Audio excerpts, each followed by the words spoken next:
Welcome to Surgeon Syndicate.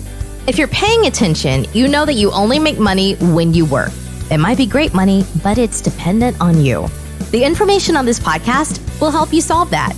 We interview experts and provide analysis into financial freedom through commercial real estate. Why? To help physicians like you thrive. Let's dive in.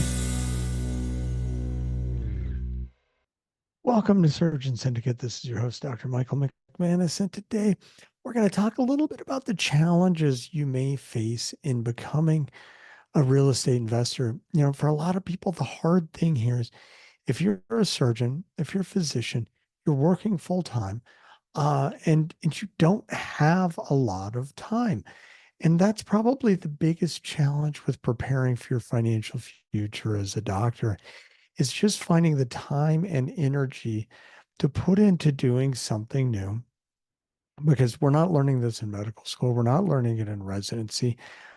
You know, I've talked to a few docs out there that kind of got lucky. You know, they had somebody else they worked with. It was another surgeon. It was one of their partners started doing this and started finding deals. And then they kind of started investing together as a group.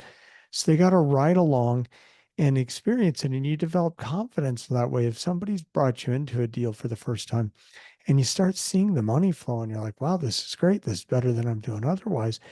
It's easy to start into it. I think for a lot of the people listening to the podcast, at least for the people I've talked to, they've had a lot more trouble because if you're on your own and you're trying to do this and nobody else is doing it, you're the crazy person. You know, they're like, why don't you just use your financial planner? Why are you going out and doing this crazy stuff? And everybody's going to tell you a story of somebody who lost money in real estate, and they're going to try and discourage you from doing it. And we've talked about this before. There's two reasons people discourage you.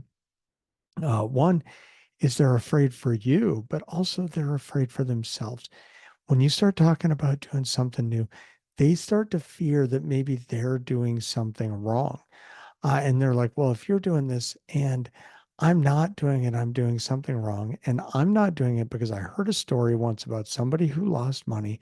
So I'm not going to do it because I'm afraid. And I don't want you to do it, because if you start doing it and making better returns and getting someplace, then I have to reconsider my worldview that everything's fine with my money parked in an account with a financial planner.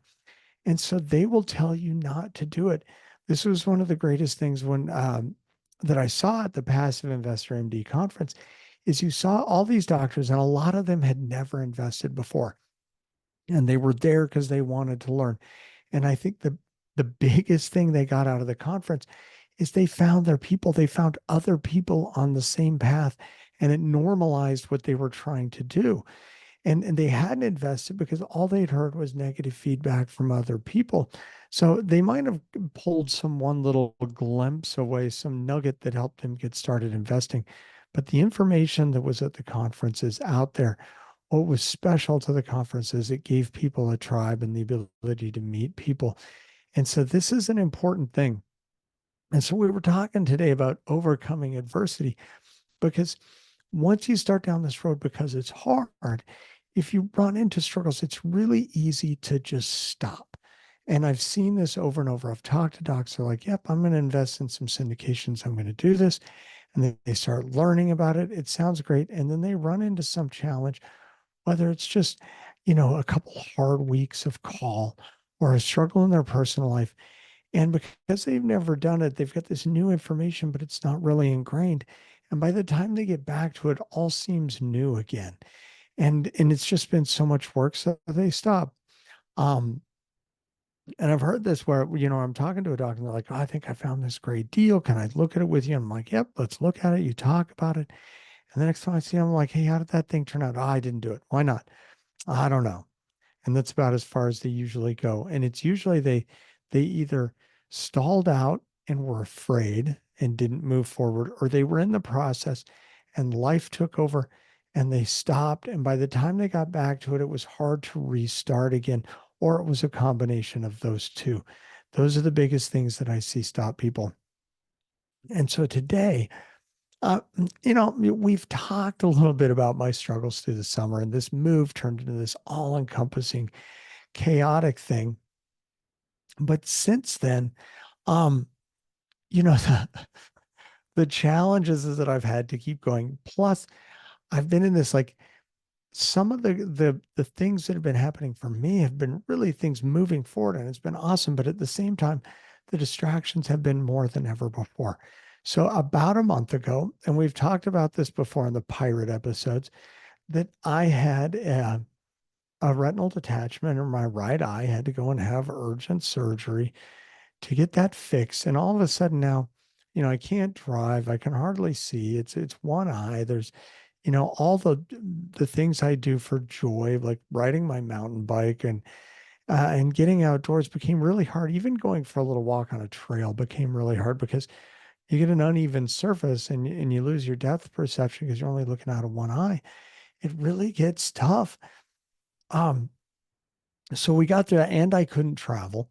So I was going to go do my first locums assignment, but now I can't fly and I don't know how my vision's going to be. And if you're the only one covering, I can't safely operate now. This is worse than like my shoulder injuries where I could prop my arm up, but I could still do the thing. But if you can't see, so I had to cancel that. But um, they leave this gas bubble in your eye, which kind of holds the retina in place. That has to completely go away before you fly, or it can, I believe it's due to blood flow and nerves and stuff, can basically make you blind. I don't think your eye blows up, although that was a cool picture. We have any ophthalmologists listening, you see the urologist view of ophthalmology here. But luckily, my gas bubble went away, and I was still able to go to Dallas and go to the Passive Investor MD conference, which was great. But so when I get back, um, right before I leave, I see this little spot on the eye that had just been fixed, and I'm like, so I try and call, and you guys all know how this gets when you're trying to get through to a practice, and I get put through the machine, and and finally, like a day later, I get a call back from one of the residents. I got a call from like a tech, and then a nurse, and finally one of the residents, and it's a junior resident returning calls. I remember those days. It stinks. But this whole thing had been going on for a couple of days now, hadn't changed. So finally I decided, you know what? I'm going to go. So I go to the meeting. Maybe it was dumb. I finally talked to the surgeon and he's like, you should probably get it checked. I can't guarantee you anything. So I'm trying to see a retinal surgeon in Dallas. They want a referral. I'm calling back. The referral process from the university takes a bunch of time, and they're like, oh, we can put it on a rush where it'll be handled in like uh within 3 days. Otherwise it's like a week. Well, by then, so they had to have a referral to see me in Dallas, so I can't get in to see anybody in Dallas. It's not getting any better. So I come back. I get in for my scheduled follow-up appointment. Turns out the thing going on my eye is just scar tissue because they had to laser down where the detachment was. I feel fortunate. It's not really in my field of view. It's very low. So it's out of the way. So there's the good news. I'm like, good. Uh, Dodged a bullet on that one. And they were supposed to laser that day some tears in the other eye. So now he looks at the other eye, and it's one of the things, this is a doc. Well, he's not saying anything. He's looking. I've been through enough exams lately. I'm like, this isn't good. And he's looking at the pictures they took and, and re-examining. And finally he's like, we might have missed this before. It might be new, but one of those tears now is a detachment. It's small. We can't laser it because it might make it worse. We got to, do the whole surgery to fix it. So I go in the next morning. This is Tuesday of this week, and I have to have the other eye done. So just when I'm almost back to full speed, now I'm back to the one eye bandit again, but it's the other eye. Now my good eye used to be my bad eye. Still has some inflammation. Vision, I test 20/20, but it's a blurry 20/20. Um, and what was my good eye, now I can't see out of it all. Still have the gas bubble. I have to totally take it easy while it heals this week. And so here I am again. I've been knocked back again. And not only before that, in between. So I get back from the Passive Investor Conference, and there's a death in the family. It was not an unexpected one, so it wasn't a big shock.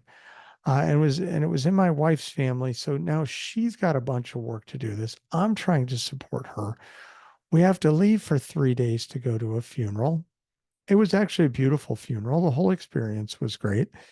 And so I was at the conference, come back. Now I got to go to a funeral, come back from the funeral, go, oh, got to have another retinal detachment surgery. Um, and so my time available to do what I'm trying to do has been totally usurped. The amount of distractions are through the roof. And then, so a week and a half ago, so right after I get back from Dallas, and I'll give them credit that I was all motivated because they were talking about, oh, go, you make your money on when you buy it, and it's all about your basis. And it's been really hard to find good properties. And I come back and I make a few calls to some brokers, and and we start talking about office properties because when you start talking about basis, whatever you're investing in, you're going to find your best basis in things that are down and out in the investor world right now. And so right now there's some pretty good basis in multifamily because it's taken a beating and there's a lot of distressed properties, and that opportunity is going to kind of go on for a while. And we were going to join in on a great multifamily deal, but in due diligence, they found some problems in the accounting. Seller didn't want to retrade and go back to the price that it needed to be. And so that deal fell out. So there went the thing that I was going to be working on. But we find this office building here in Salt Lake City. And this one is great, but there's a lot of work that's got to be done when you find a deal like this. It's bigger than normally I would do on my own. Um, and so I take it to my mentors and we're like, wow, this looks really good. Now we got to dig into it. We don't find any skeletons in the closet right away. And so now we're full on charging. We're raising capital from within our inner circle while we finish our initial due diligence on this. And we're trying to put in an offer, now, and we get the offer and, we want to just put it under contract, but the broker wanted to go through the offer process of collecting more offers. Um, and so this is now one of the best deals I've come across in a while, and I'm trying to push and get this done.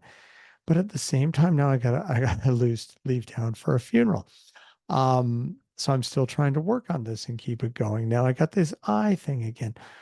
We're trying to get financing for this, which initially everybody's like, oh, this looks great. But right now the thing about when you're doing great basis deals is it's an out of favor sector. So um, now we're facing where a lot of the lenders aren't very excited about office right now. If you talk to almost anybody in the investor community, it's funny. People are like, oh, office is in bad shape. Well, office has taken most of its hit. Um, there could be some more, but Amazon just made their announcement recently, they're bringing everybody back to the office. Employers want people back in the office. And I feel now like I'm giving away my secret here because people will be coming back to work, especially if we have a recession and we see unemployment go up. Right now, there's a lot of employers I talk to who would make their employees come back to the office, but their employees are going to find jobs somewhere else and go work somewhere else where they can still work from home. But they're all seeing this worsening of productivity. And there are so many big employers out there that want to have people back in the office. So this is where there's great basis at. The problem with that is it's out of favor, so you can find great deals. And the banks are still skittish. Banks are not trendsetters. Banks are the last ones who get in line. And so we've had financing, arranged on this. But we haven't been able to quite get to the line. We've got some hard money lenders out there who are willing to do the deal, but their rates are pretty high. Still works with them, so we're working with them now. Um, but all of this has gone on, and the point being is, things don't always go smoothly. And so this is if you're doing your own deals, if it's something you've done before and it's little, you can deal with some adversity. When it's something that's bigger, that adversity gets harder because you're outside of your comfort zone and you really have to push through it. I guess I'm fortunate, and I don't know if it's fortunate because I've worked very hard to build my network, is that my network is what's got me through this and supported me in this, where I have the people who um, are the ones who are in this deal with me. They're the ones who are helping make sure that there's nothing I've missed, and they're digging through all the documents too. And or when I get stuck on something that's my part of the deal to work on, I can call and go, "Hey, I'm stuck. What do I do here?" And they're like, "Go work on this." All right, now I got my thing to do. I can get back to work. And so that's kind of what's really kept this all going. And yesterday, man, I hit the end of the road. So if anybody out there, I hear stories all the time where it sounds like, "Oh, I had adversity, but I dealt with it and I did great." Or they tell their story of their investing career and it all sounds super smooth. Well, mine hasn't been super smooth. It's been a little while since I found a good deal, and it's been frustrating. And I've invested in some other people's deals, but everything I've been doing is as I've been exiting medicine hasn't gone as smoothly as I'd like. And I was doing great, staying really productive through all this stuff. But yesterday, man, I hit a wall and I could barely get out of bed. I was tired. I couldn't focus. I was cranky.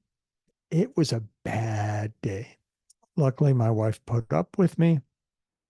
And, some of it was after this surgery. I hadn't slept well for like 3 nights in a row. So I was tired. Finally, last night, probably because I was so tired that I actually got a good night's sleep, was able to refocus today. And that's why I decided to do this show on adversity here, because if you're looking to do your own deals, you're going to have a lot of adversity. You're going to have a lot of things you got to figure out that aren't going to go well. They're going to fall apart down the stretch.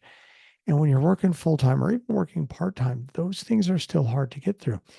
Even if you're new to investing passively and you're trying to learn all this new language, you're trying to meet people, it's scary getting into deals for the first time or the second time or the third time. And then when you run into these other difficulties, they throw you off, and it's really easy to just quit and go back, give your money to the financial planner, put it in the stock market. And if you're comfortable there, that's great. You're probably not 100% comfortable there if you're listening to this. And this is what I encourage you is keep going. Don't give up.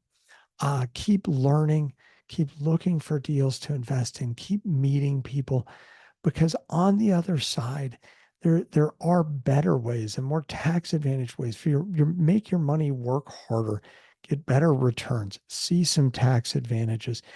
And it's almost really your first year or even 2 years of investing, unless you're lucky and you fell into one of these things where you have an associate you trust who's already done all this work. Um, it's going to be a lot of work and it's going to be discouraging. And you may invest in some deals that don't do really well. Now's a great time.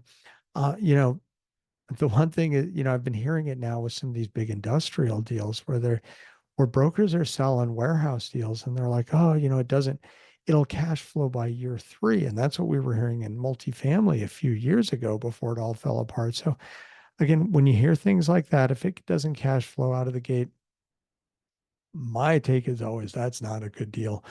Um, and there's some great deals coming along right now in the multifamily space, in the office space. Some small industrial is still looking really good. There's some great. We're looking at a small industrial deal up in Idaho right now that looks like a great deal. Um, but keep going. Work through the things you have to work through. Work through the personal discouragement. Work through the people who disagree and think you should just give all your money to somebody and stick it in the stock market. It's worth it on the other side. And on the other side, there is a way to get better returns. There is a way to move your life forward and not be stuck in healthcare. Man, the stories I heard at that conference of doctors who had been fired because they disagreed with management, not that they did anything wrong. It's like I'm so happy I was never in that employed situation. But when you run into these problems, set aside the time, and that's what I did this morning. I something to keep me on track now, because it's not like I can go to the office and just show up and work. I have to plan my schedule and make sure I'm working on the most important things. And that whole daily planning starts the night before. It's like a half an hour of work where I think about what I did today, what I didn't get done, what are the most important things I have to get done to make sure I get those done.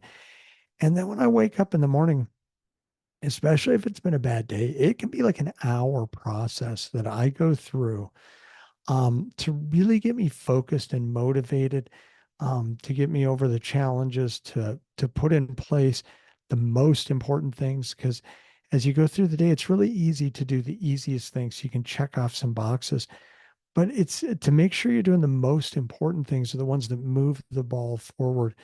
And so I spend a lot of time on that. And that's what really got me going today. So I could dig back into this deal. Um, I've got some great new lines here that look like we've got some people interested in financing this deal, but it's going to still take some work. And so I encourage you on your journey. Put in the time. You can carve it out, even if it's a half an hour a day to learn, a half an hour a day to meet people and call. If you're investing passively, call and talk to sponsors, talk to syndicators, do it on a regular basis. Again, if you don't know what to ask them, use ChatGPT. Say, hey, I'm a passive investor. I'm going to call and talk to some syndicators. What are some questions I could ask? It'll give you some pretty good questions. And then you can even ask them, what have I not asked you want me to know about? And keep notes, and you'll get better at it. And if you do it all the time, pretty quick, you're going to be good at asking those questions. I feel like in the past 6 months, my ability to talk to bankers has gone through the roof. I used to feel like I had no idea what to talk to them about. And now I can give them the information they want. I had a call today that even a month ago would have been like a half hour call. It was under 10 minutes. We got it all discussed. Boom, boom, boom. Got the information out there and got it done. So keep pushing forward on your learning. Don't give up when you're discouraged, and you will get there. And there's something better on the other side. So I hope this has been of value to you today. And I thank you for joining us here on Surgeon Syndicate. If there's things you'd like to hear more about, please send us some feedback through either social media, through the website, and let us know. If you have any troubles you're trying to overcome, give us a call, set up a call. I'd love to talk to you about your struggles and help you get to a place where you're succeeding and you're happy and things are making a difference for you. So again, thank you for joining us, and join us next time here on Surgeon Syndicate. Do you care about paying too much in taxes? And would you like to save more of your hard-earned dollars? Here's what we found. We found that most financial professionals have a one-size-fits-all solution. So the question is, would it make it easier for you to have someone tailor your tax solutions to your individual needs so you can keep more of your money and do what you want with it? That is exactly what we do at Excelstra. As surgeons, we know the difference between routine surgery versus life-threatening interventions. And I want you to know that I've used Unicia and her team for my personal financial intervention, and I love the results. I would do you a disservice if I didn't recommend them to you. We'd love to help you, so let's jump on a call and see how we can collaborate. Simply go to www.excelstra.com/McManus and book your free call today. This has been an episode of Surgeon Syndicate. If you got value from this episode, you know other surgeons are hungry to become job optional, and you can help them by sharing this content today. Schedule a call and we can make a plan. Looking forward to having you with me on the next episode.